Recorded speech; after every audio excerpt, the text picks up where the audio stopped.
இன்றைக்கான மினி vlogல சூப்பரான தாபா ஸ்டைல் பன்னீர் மசாலா எப்படி செய்யறதுன்னு பார்க்கலாம். அதுக்கு ஃபஸ்ட்டு ஒரு பேன் வச்சு 2 டீஸ்பூன் எண்ணெய், 1 டீஸ்பூன் பட்டர் சேர்த்துட்டு 2 பட்டை, 2 ஏலக்காய், 2 கிராம்பு சேர்த்து ஒரு 2 வெங்காயத்தை ஸ்லைஸ் பண்ணி கட் பண்ணிவிட்டு அதையும் சேர்த்து நல்லா பொன்னிறமாகிற வரைக்கும் வதக்கி எடுத்துக்கோங்க.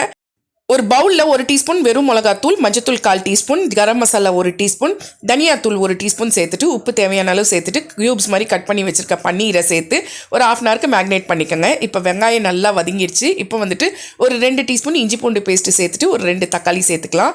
அதுவும் வந்துட்டு நல்லா ஸ்மாஷ் ஆகிற வரைக்கும் வதக்கிட்டு ஒரு 1/2 கப்பு தயிரில் வந்துட்டு 1 டீஸ்பூன் வெறும் மிளகாத்தூளும் கரம் மசாலா 1 டீஸ்பூன் சேர்த்துட்டு நல்லா மிக்ஸ் பண்ணிவிட்டு அதை அந்த தக்காளியோடு சேர்த்துடலாம். இப்போ வந்துட்டு அதை நல்லா வதக்கி எடுத்துட்டு ஒரு 1/2 கப்பு தண்ணி ஊற்றி உப்பு சேர்த்துட்டு நல்லா ஒரு 10 நிமிஷத்துக்கு மீடியம் ஃப்ளேமில் வச்சு கொதிக்க வச்சுருங்க. இப்போ மேக்னேட் ஆன பன்னீரை ஒரு தவா வச்சு கொஞ்சமாக எண்ணெய் ஊற்றி நல்லா ரோஸ்ட் பண்ணி எடுத்துக்கோங்க.